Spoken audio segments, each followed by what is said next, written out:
Yeah, whatever.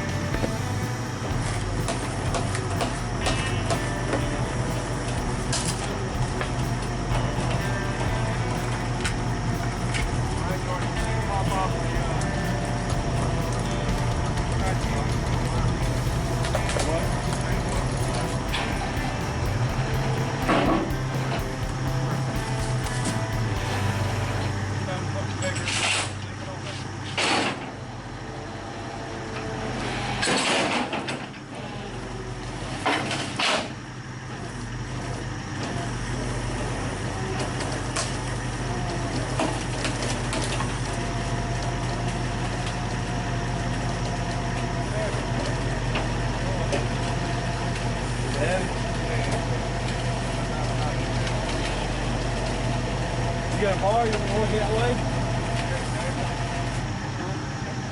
Yeah, I got the ground bar going up. That's right here. That's about where it's at.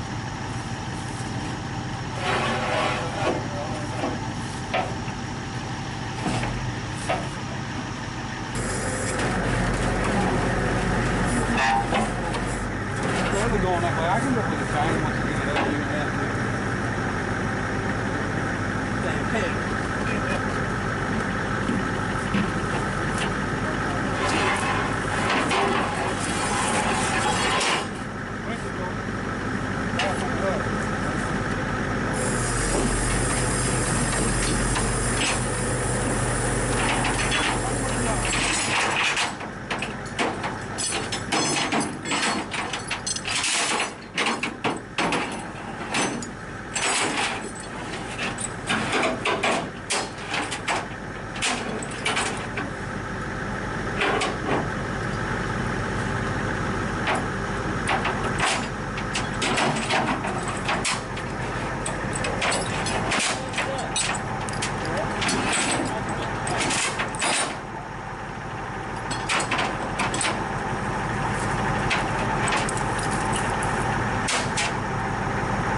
Alright folks, looks a little different. We got part of it out. So it's so muddy down in here, I was worried about coming down in, so I decided to go about it a different way. So I made a piece I could bolt on the front of the steam engine, and then I had to cut off these studs, 2 of them, but we still know where they're at, so that's all we need to do. There's no location. Oh, that's the second one, right there and right here. For measurements, so we cut the rod. Now, the reason we cut the rod, we took the head off. There's a special tool that goes on that piston that would keep you from turning it, and it's back this way, and there's no way we can get it forward. Even though it's not stuck the way that the condition that it was in, the cylinder, I didn't want to push it forward. And I elected to cut the rod. Why? Is it because the rod's pitted all the crap. The rod is all the way this way. You can see it's pitted right here. So it's kind of clean where that gland was. The problem is this thing would leak. There's no doubt about it. You'd never get it to seal, and it would tear the seals out of it. So this is going to be replaced with a chrome rod out of a hydraulic cylinder, or made for a hydraulic cylinder. So it'll be chrome plated. We'll just thread it on each end. That's all it's going to need, and so that's going to get replaced. There's no reason. That was the sacrificial piece of the whole deal. So sometimes you got to do things, and that's just what we done. This nut would not come off, so we ended up having to cut it. So I don't know. Yeah, it looks like it put concrete around these two, but that's going to be the next thing, is to jack this up, maybe put it on some block and cut off this. We may drag this, cut these studs and drag this off this pad onto the truck, just like we just done the other, just to save from having to be down in here. I stepped down in there. I got boards in there where we could try to walk, but I don't know where the bottom's at. I didn't think it was that deep, but it is. It's terrible muddy, and I don't want to wait for it all to dry out. It's liable to take, might be summer or spring before it dries out. So we're going about it a completely different way here, and I can get down that far and get my truck out with no problem. So we're loaded up. So I'm going to straighten up just a little bit, make it look a little presentable down here, stack these boards up and stuff before I leave, and then we're out of here. Just wanted to show you what I ended up doing. I took this truck frame and I built this Bates Balancer 2000. I just welded on some pieces that I had on the ends to be able to strap it this way, and then strap it from here that way. So, and bolted it. I put a 1/2-inch plate in there, and I put one hole in it, and I've got one bolt in it. Okay, so this was definitely a top heavy piece, but you can see my bolt. I ran a 1-inch bolt down through, and I just welded on whatever I had, so just scrap. So anyway, we got it here. Here's the name. You can see it was green and had yellow writing on it. So almost it's darker than a John Deere green. It's not the same green as that. Well, the yellow's not the same either, but it's hard to see on the camera. But anyway, so we did get it here. That's the important part. And I'll show you the rod. Oh, here's the cylinder head. Now, it took everything that Bobby and I together could do to get this daggone thing down off of there. And it's one chunk. So I'm guessing, well, it's got to be at least 200 and probably well over 200 pounds. And then luckily, once we got all these nuts off for these studs that it had the holes to be able to push it off, so we put 5/8 bolts in there and pushed the head right off, and was able to get it. And like I said, it took both of us just to get it from the engine down. So I rolled it up beside the engine, and then rolled it and leaned it up onto here. That way we can bring it out with it. I brought the rod with it, so we just let it stay there on the way up. And then the rod. Okay, here's our packing gland that I had slid out. It goes in the back of the engine, and this would have packing inside of it, and it's actually got a taper on it, and that's what keeps your steam pressure from coming. But all these pits, like I said, it just tore the packing up. And as you can see from these deep pipe thread fittings, we had a 3-foot pipe wrench on it with a 8-foot bar. Now the nut, well, we had the nut loose, and the shaft was actually turning loose. But like I said, the problem was not in here. It was in trying to turn the piston to get this to come out. So there was no easy way of doing it.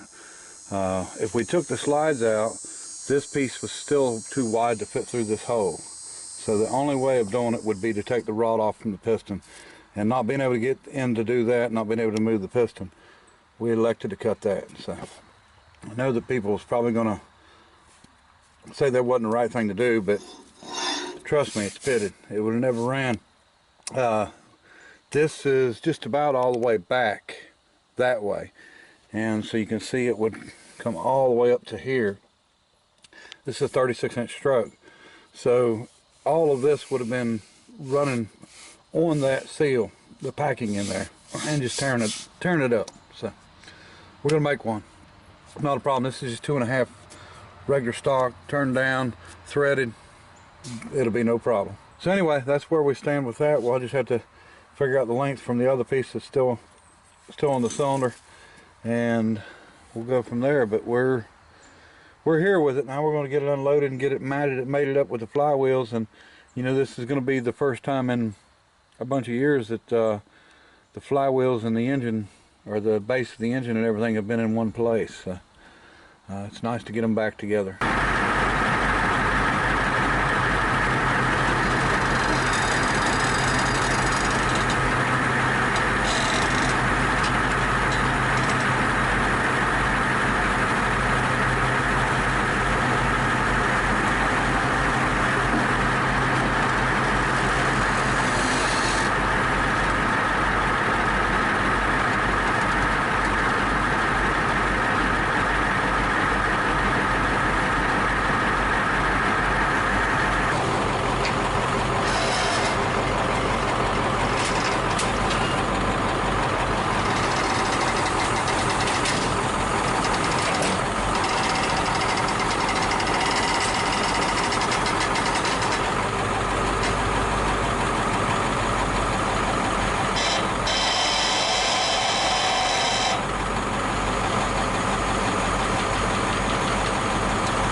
Okay, folks, we got it up in the air. I'm going to say it's every bit of 6,000 pounds. Definitely heavy. It's not a toy, that's for sure. So we're going to get this thing sit down and off hanging in this record. All right.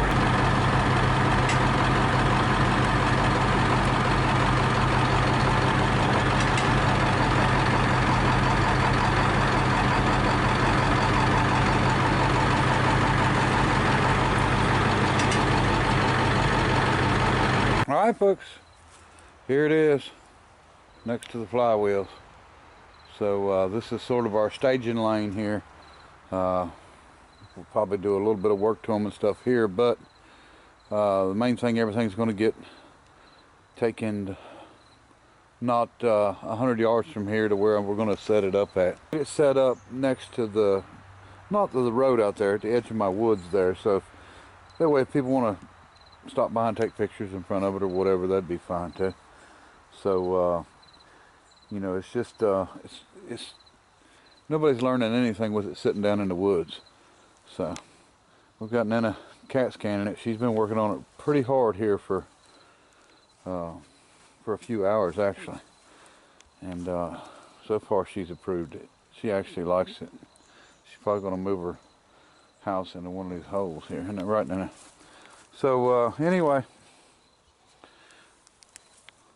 we're gonna keep at it, and we've got more to get from up there, but we just don't have it yet. but we will have here shortly. So we're going to get back over there and get the other stuff off, or get the other stuff taken apart, and we'll try to unbolt the exhaust off. We should be able to maybe get the other piece moved maybe next couple days. So we'll see. But I do appreciate everybody watching. Appreciate all the positive comments, because you know I'm not much on the negative ones, but the positive keeps us doing what we're doing. So we really enjoy them. And they're right, Nana. Nana enjoys them too. So she's gonna load up on the steam engine in a little while, and then we're just gonna keep at it, keep doing what we do. Appreciate you. Till next time. Bye. Nana. Say bye. You not gonna say bye?